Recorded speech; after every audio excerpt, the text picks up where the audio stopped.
જો આપણે સેમેસ્ટર 2 નું પ્રકરણ 1 રાસાયણિક બંધન અને આણ્વીય રચના એ સ્ટાર્ટ કરીએ છીએ.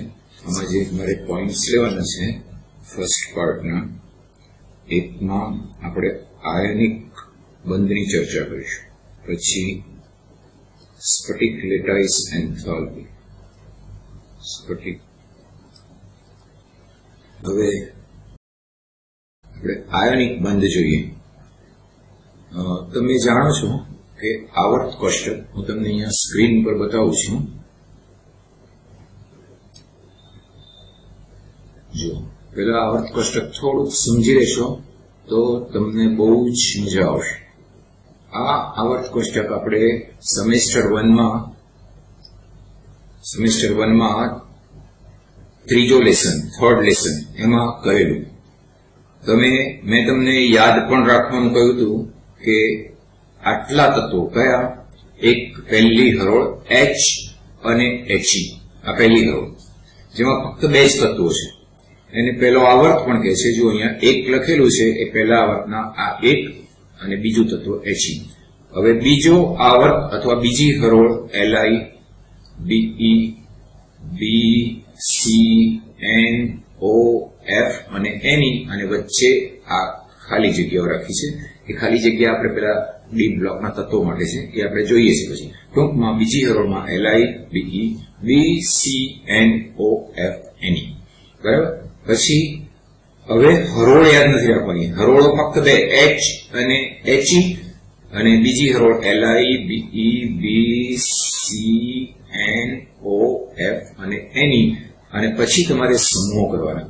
આ આલ્કલી તત્વો અહીંયા લખેલું છે. આલ્કલી તત્વોનો સમૂહ જે તમે ગોખેલો હશે હું માની લઉં છું, અને ન ગોખ્યો હોય તો હજુ પણ તૈયાર કરી નાખજો. હું કહું છું એટલું આવર્ત કોષ્ટક મોડે હોવું જોઈએ. Li, Na, K, Rb, CS, Fr આ આલ્કલી તત્વો છે જેમની સામાન્ય ઇલેક્ટ્રોન રચના NS1 છે. એની વિગતે ચર્ચા આપણે ફર્સ્ટ સેમેસ્ટરમાં કરેલી છે. બીજો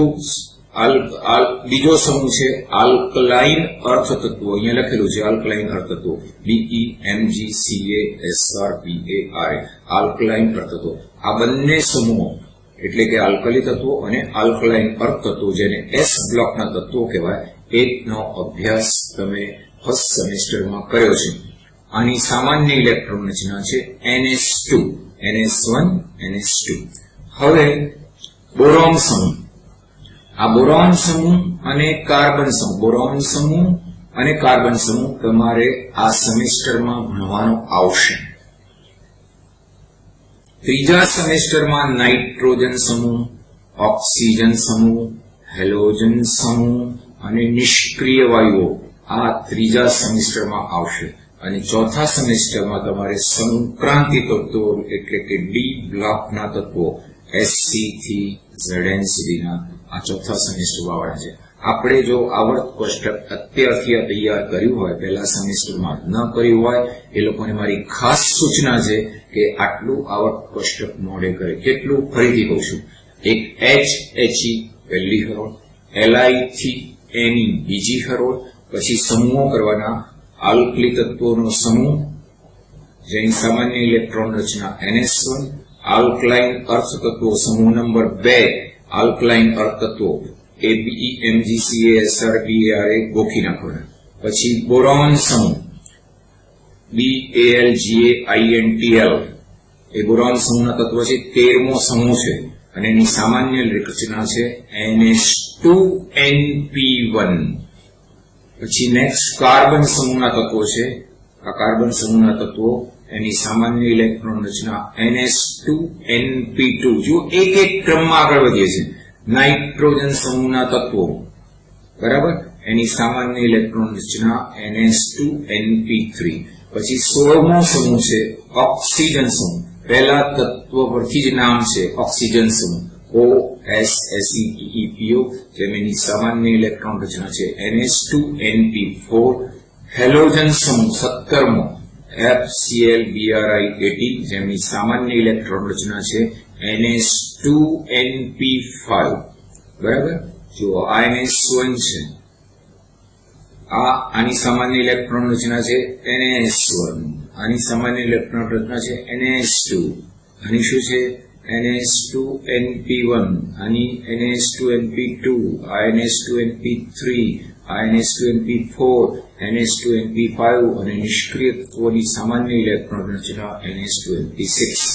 બરાબર, આ તમારે આટલા મોડે કરવાના. પહેલી હરોળ, પછી પહેલી હરોળ HHE, બીજી હરોળ Li3Ne અને પેલા ઉભા સમૂહ જે બધા, પહેલો સમૂહ, બીજો સમૂહ, 13મો બોરોન સમૂહ, 14મો કાર્બન સમૂહ, 15મો નાઇટ્રોજન સમૂહ, 16મો ઓક્સિજન સમૂહ, 17મો હેલોજન સમૂહ અને 18મો નિષ્ક્રિય વાયુ. એ ઉપરાંત આ વચ્ચેની row SCPIV, CR, MN, Fe, CO, Ni, Cu અને Zn, આટલા 10 તત્વો મળે કરવાના. બીજી હવે આ જે છે તે ડી બ્લોકના તત્વો છે અને એની સામાન્ય ઇલેક્ટ્રોન રચના મેં અહીંયા લખી છે આર્ગોન 3d(x)4s2. એનો અર્થ કે જુઓ, કોઈ પણ આર્ગોન મેં કેમ લખ્યો, તો તમારે કોઈ પણ આગળ નિષ્ક્રિય વાયુની કોર લખ્યું હોય જેને ઇનર પાર્ટ કહેવાય, તો એ તત્વ જે હરોળમાં હોય એની ઉપરની હરોળનો નિષ્ક્રિય વાયુ લખાય. તો આર્ગોન થયો આની હરોળમાં, તો એની હરોળની ઉપરનો એટલે આર્ગોન 3d(x)4s2. x ની કિંમત 1 to 10 આવે એટલે સપોઝ કેડમિયમ ની ઇલેક્ટ્રોન રચના લખવી હોય તો શું થશે argon 3d(1)4s2. Titanium argon 3d(2)4s2. Suppose Fe લખવો છે તો ગણી નાખો 3d(1), 2, 3, 4, 5 અને 6, તો આર્ગોન 3d(6)4s2. તમારે નિકલ ની લખવી છે તો નિકલ માટે x ની કિંમત 3d(1), 2, 3, 4, 5, 6, 7 અને 8, તો 3d(8)4s2. એટલે ઝિંક 3d(10)4s2. ક્રોમિયમ અને કોપરની નીચે મેં અંડરલાઈન કરી છે, લાલ લીટી દોરી છે. એ શાને માટે છે કે એમની ઇલેક્ટ્રોન રચનામાં કંઈક ફેરફાર થાય છે. ક્રોમિયમની ઇલેક્ટ્રોન રચના આમ શું હોય છે, Cr ની આર્ગોન 3d(4)4s2 થશે, પણ તમે પહેલા સેમેસ્ટરમાં ભણ્યા કે 3d(4)4s2 માંથી ચેન્જ થઈને શું બને છે 3d(5)4s1, પેલી અર્ધપૂર્ણ કોષ થવા માટે. બરાબર, એ જ રીતે કોપરમાં શું થશે, તો કોપરની ઓરિજિનલ શું આર્ગોન 3d(9)4s2, 3d(9) છે પણ ચેન્જ થઈને આર્ગોન 3d(10)4s1. તો ક્રોમિયમ અને કોપરની ઇલેક્ટ્રોન રચનાનો ચેન્જ થાય છે માટે એની નીચે અંડરલાઈન કરી છે. બોલો, ઓકે. તો આટલા તત્વો મળે કરવાના થયા. ફરીથી HHE ન કર્યા હોય પહેલા સેમેસ્ટરમાં, એ લોકોને મારી ખાસ એડવાઇસ છે કે આટલું આવર્ત કોષ્ટક મળે કરજો. HHE Li3 બીજી હરોળ, પછી પહેલો સમૂહ, બીજો સમૂહ, 13મો, 14મો, 15મો, 16મો, 17મો અને 18મો એટલે કે નિષ્ક્રિય વાયુઓનો સમૂહ. બરાબર, અને SC થી Zn સુધીના તત્વો. પછી અહીંયા આગળ બધા તત્વો યાદ નહીં કરવાના, ફક્ત પહેલું SC ની નીચેનું Y અને Zn ની નીચે Y2CD, એ આ પહેલી જે હરોળ છે ડી બ્લોકના તત્વોની પહેલી શ્રેણી કહેવાય. આ ડી બ્લોકના તત્વોની બીજી શ્રેણી કહેવાય. એ ડી બ્લોકના તત્વોને સંક્રાંતિ તત્વો એવું નામ પણ આપવામાં છે. તો આ સંક્રાંતિ તત્વોની પ્રથમ શ્રેણી છે જે આ ગોખી નાખવાની. બીજી શ્રેણી ગોખવાની નથી, ફક્ત પહેલું તત્વ Y અને છેલ્લું તત્વ CD યાદ રાખવાનું, વચ્ચેના તત્વો ગોખવાની જરૂર નથી. એ જ રીતે અહીંયા સંક્રાંતિ તત્વોની ત્રીજી શ્રેણી La થી Hg. બરાબર, પહેલું La. હવે La ના બોક્સમાં 58 થી 71 લખ્યું છે, જુઓ બરાબર વાંચો, 58 થી 71. એ 58 થી 71 તત્વો આંતર સંક્રાંતિ તત્વો કહેવાય, જેની વિગત નીચે આપવામાં આવી છે. 14 તત્વો છે જેને F બ્લોકના તત્વો કહે છે. આ CE થી સ્ટાર્ટ થાય અને ક્યાં સુધી અટકે, Lu સુધી. અને એ જ રીતે આ એક્ટિનાઇડ શ્રેણી, આ AC અને AC થી શરૂ કરીને UUB તમે જાણતા હશો, ઉન બાયમ 112મું તત્વ છે. તો આ તત્વો એ ચોથી સંક્રાંતિ શ્રેણીના થયા. અને AC ના બોક્સમાં જ 90 થી 103 ની વિગત, જેને અંતર સંક્રાંતિ તત્વો અથવા એક્ટિનોઇડ શ્રેણી કહે છે. આ પેલા La વાળું જે છે 58 થી 71, એને લેન્થેનોઇડ કહે છે. F બ્લોકના તત્વો આ એક્ટિનોઇડ TH થી શરૂ થાય અને LR3.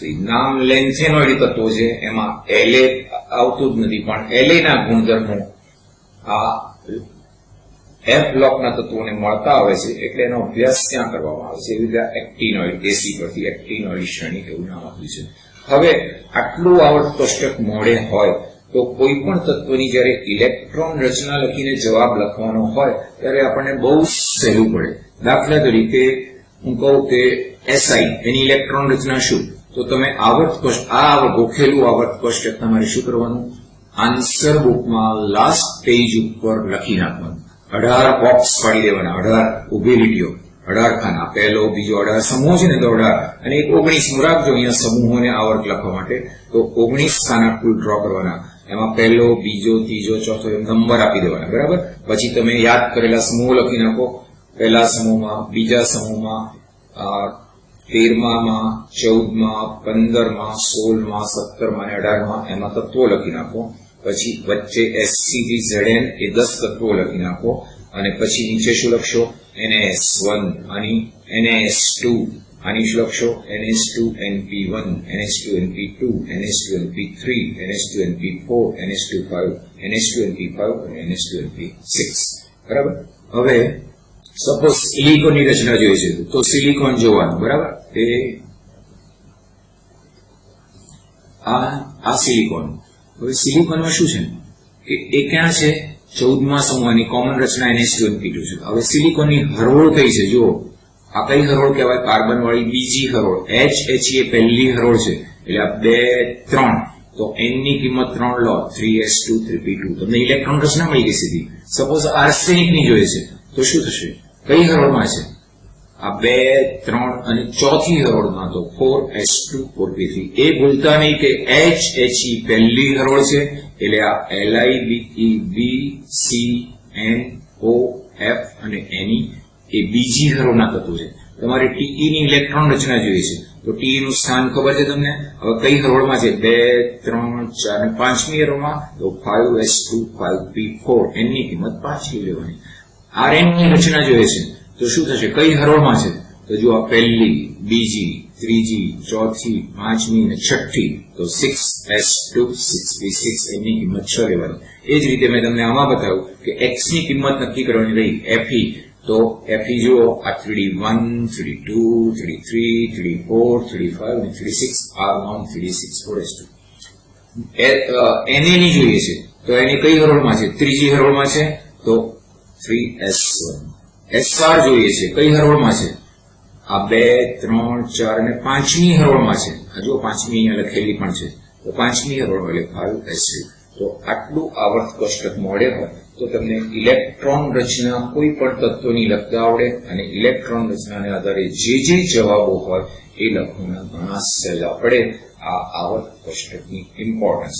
અને બીજી એક વસ્તુ જે આપણે ભણેલા કે કોઈ પણ આવર્તમાં ડાબીથી જમણી બાજુ તરફ જઈએ, ધારો કે Li થી એની તરફ જઈએ અથવા Na થી Ar તરફ જઈએ તો પરમાણુ કદ ઘટે છે, પરમાણુ કદ ઘટતું જાય. તો પરમાણુ કદ ઘટે એની સાથે પેલા 3 ગુણધર્મો કયા, ડેલ્ટા HI એટલે આયનીકરણ એન્થાલ્પી, ડેલ્ટા HEG એટલે કે ઇલેક્ટ્રોન પ્રાપ્તિ એન્થાલ્પી અને વિદ્યુત ઋણતા. એ 3 ગુણધર્મ કદ ઘટે છે આમ જતા, કારણ ત્રીજા પેલા સેમેસ્ટરમાં ભણી ગયા છે. તો આમ જતા કદ ઘટે છે માટે ડેલ્ટા HI આયનીકરણ એન્થાલ્પી વધે, ઇલેક્ટ્રોન પ્રાપ્તિ એન્થાલ્પીનું ઋણ મૂલ્ય વધે, વિદ્યુત ઋણતા પણ વધે. તો આ હરોળ લઉં તો એમાં આયનીકરણ એન્થાલ્પીનું મૂલ્ય કોનું સૌથી વધારે, Ne નું. પછી ઇલેક્ટ્રોન પ્રાપ્તિ એન્થાલ્પીનું મૂલ્ય કોનું વધારે, તો Ne નું નહીં, F નું બીજી હરોળમાં. આની ઇલેક્ટ્રોન પ્રાપ્તિ એન્થાલ્પી, ઇલેક્ટ્રોન પ્રાપ્ત કરવાની કોઈ વૃત્તિ જ ના હોય, અષ્ટકપૂર્ણ છે. જુઓ જરા આમાં તો 7 ઇલેક્ટ્રોન છે, 1 ઇલેક્ટ્રોન સ્વીકારવાની વૃત્તિ હોય. એટલે આની આ હરોળમાં ઇલેક્ટ્રોન પ્રાપ્તિ એન્થાલ્પીનું મૂલ્ય કોનું વધારે, F નું. એ જ રીતે Na વાળી હરોળમાં કોનું વધારે, Cl નું. આની તો ધન મૂલ્ય હોય, આના બહુ જ ઊંચા ઋણ મૂલ્ય હોય. ઇલેક્ટ્રોન પ્રાપ્તિ એન્થાલ્પીના ઘણા જ ઊંચા ઋણ મૂલ્યો કોના હોય, હેલોજન તત્વોના. આ Br ની પણ એવું, એટલે એ હરોળમાં તો અહીં સુધી વધે. અને વિદ્યુત ઋણતા પણ, વિદ્યુત ઋણતા વધે F સુધી, આની વિદ્યુત ઋણતા 0. એ જ રીતે ત્રીજી હરોળ લઉં તો કદ ઘટે છે, માટે વિદ્યુત ઋણતા વધવાની. તો Cl ની વિદ્યુત ઋણતા ત્રીજી હરોળમાં સૌથી વધારે, આર્ગોનની તો 0. તો આમ જતા ઇન જનરલ કહીએ કે ડાબીથી જમણી તરફ જતા કદ ઘટે, માટે આયનીકરણ એન્થાલ્પી વધે, વિદ્યુત ઋણતા વધે, ઇલેક્ટ્રોન પ્રાપ્તિ એન્થાલ્પીનું ઋણ મૂલ્ય વધે. નીચે તરફ જતા કદ વધે, કદ વધે એટલે પેલા ત્રણેય ગુણધર્મો ઘટવાના, એટલે કે આયનીકરણ એન્થાલ્પી ઘટે, પછી ઇલેક્ટ્રોન પ્રાપ્તિ એન્થાલ્પી ઘટે, વિદ્યુત ઋણતા પણ ઘટે. બોલો, ખ્યાલ આવી ગયો? આ આવર્ત કોષ્ટકનો મેં તમને જનરલ આઈડિયા આપ્યો. એની એપ્લિકેશન આ ચેપ્ટરમાં થ્રુ આઉટ આપવાની છે.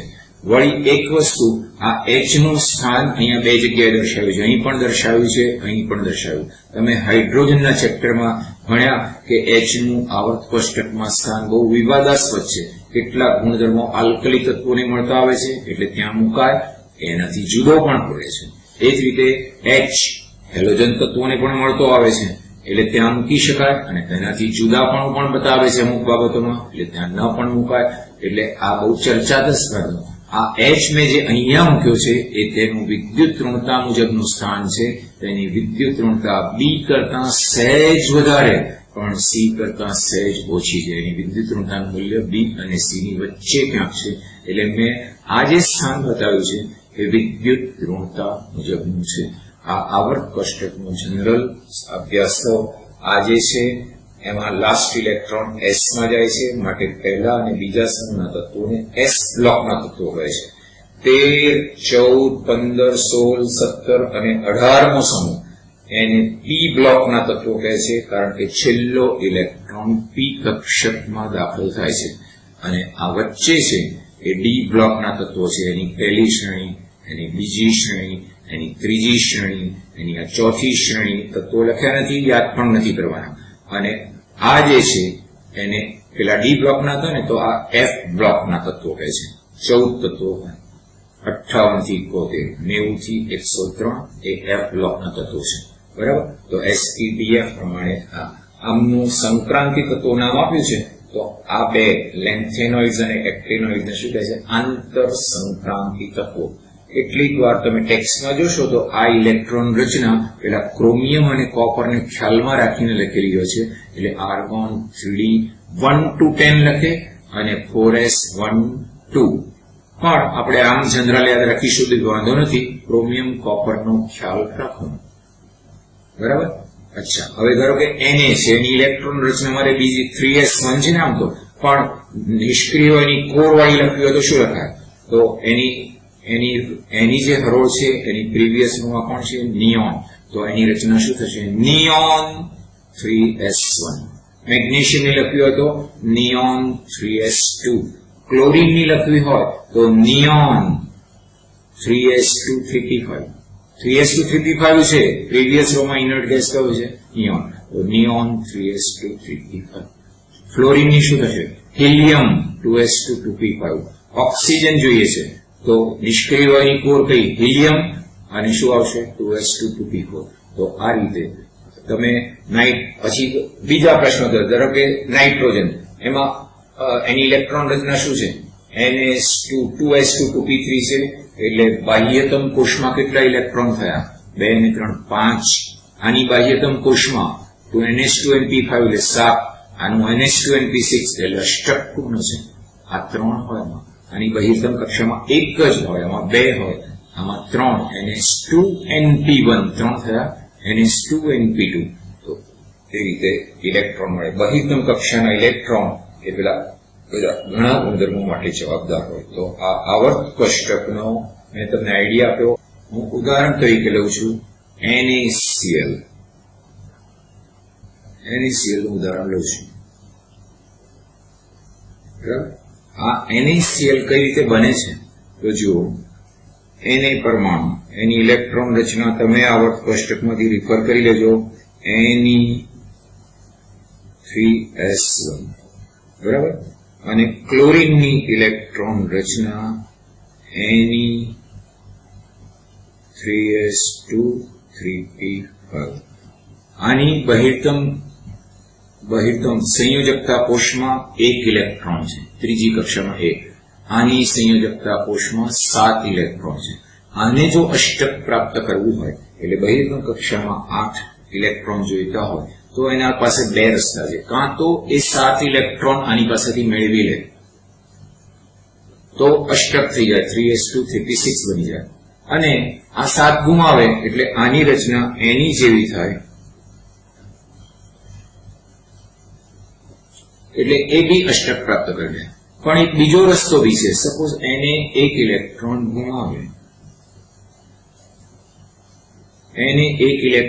ગુમાવે તો શું થાય? તો એની 3s 0 થાય અને 1 ઇલેક્ટ્રોન આ મેળવે. હવે આ એને ઇલેક્ટ્રોન ગુમાવશે, ક્લોરીન ઇલેક્ટ્રોન મેળવશે. એક કારણ જોઈએ કે શું થશે.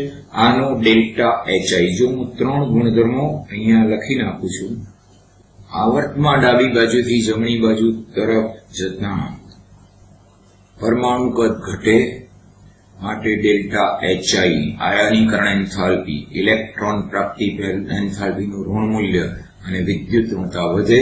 સમૂહમાં ઉપરથી નીચે તરફ જતા શું થાય? આ આપણે શું કરીએ છીએ? ડાબી બાજુથી જમણી બાજુ તરફ જઈએ છીએ. અહીંયા સમૂહમાં ઉપરથી નીચે તરફ જઈએ છીએ એટલે તો શું થાય? પરમાણુ કદ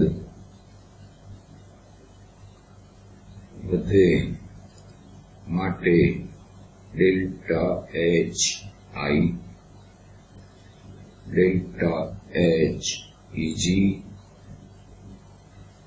વિદ્યુત ઋણતા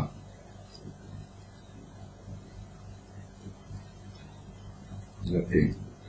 આ ત્રણેયના નામ લખી નાખું. ડેલ્ટા HI એટલે શું?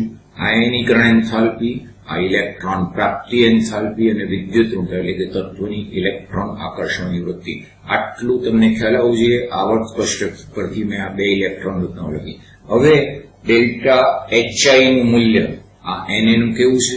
અત્યંત ઓછું. એનું ડેલ્ટા HI નું મૂલ્ય ઓછું છે.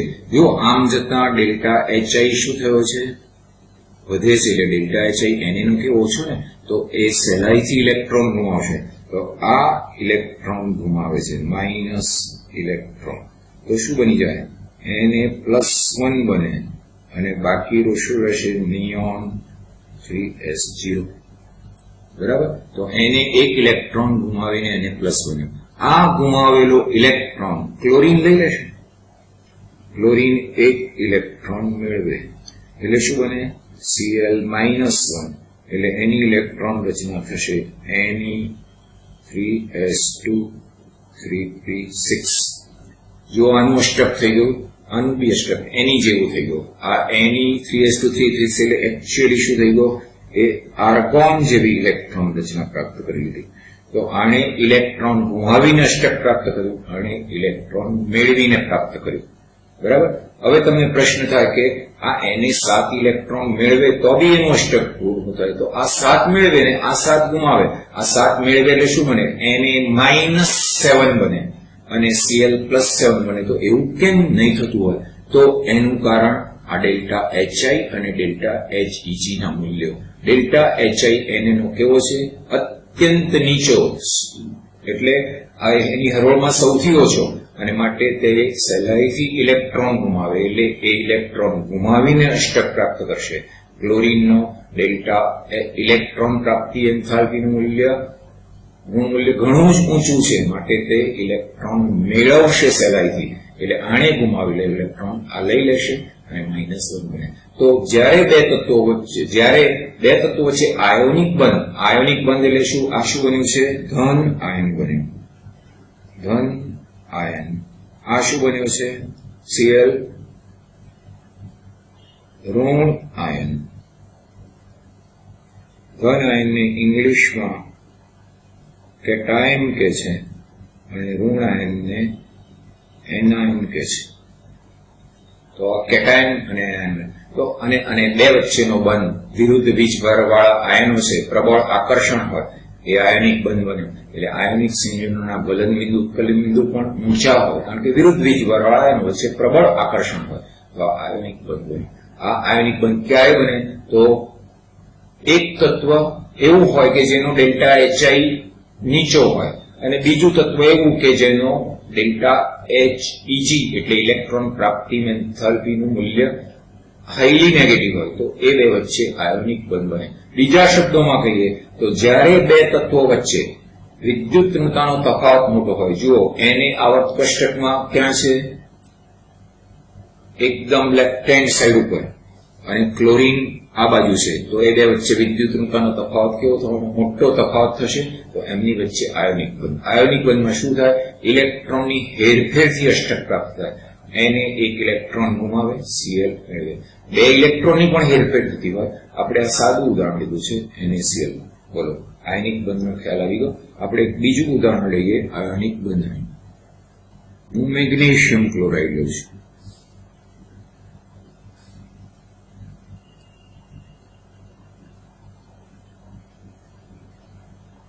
MgCl2. આ MgCl2 કઈ રીતે બને? તો મેગ્નેશિયમ, એની ઇલેક્ટ્રોન રચના લખું છું.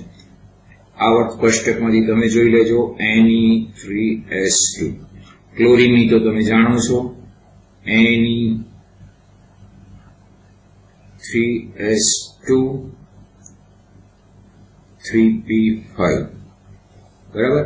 હવે આ શું કરશે? આ બે ઇલેક્ટ્રોન ગુમાવશે. જુઓ, Mg બે ઇલેક્ટ્રોન ગુમાવે તો શું બને? It would be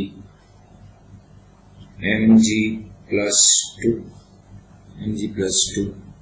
અને એની ઇલેક્ટ્રોન રચના શું થશે?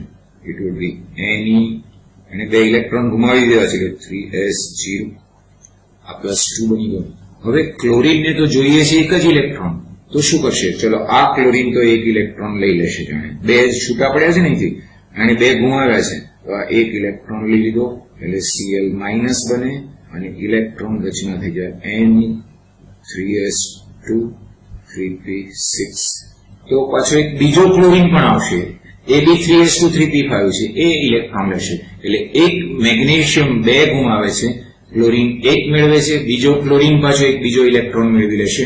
એટલે એક Mg માટે ક્લોરીનના પરમાણુ કેટલા વપરાયા? 2. એટલે સૂત્ર શું થયું? MgCl2. ખ્યાલ આવ્યો? એટલે મેગ્નેશિયમે 2 ગુમાવ્યા.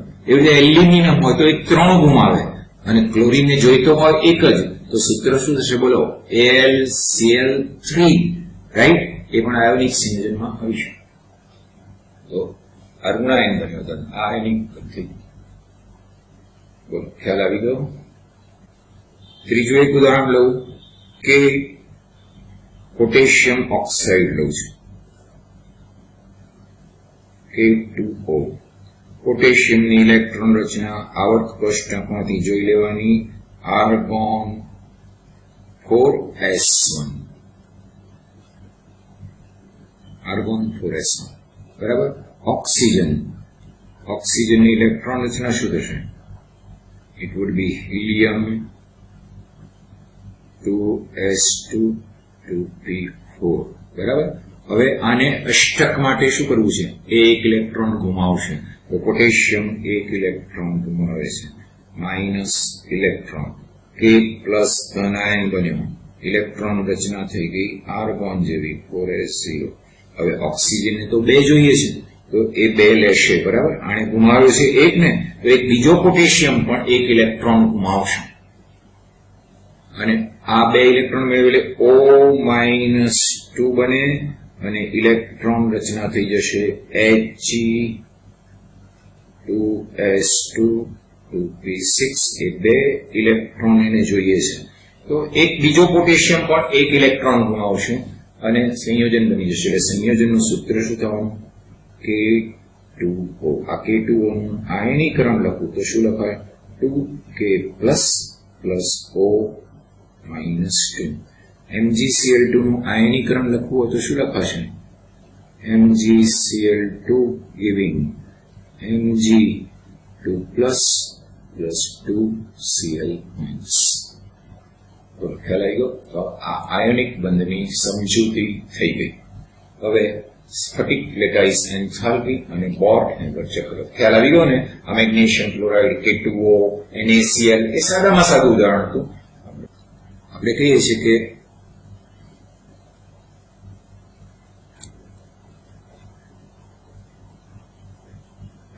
આ Na છે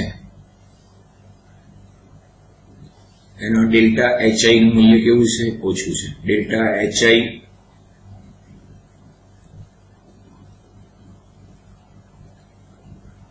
mg લઈએ. ચલો, તો આ mg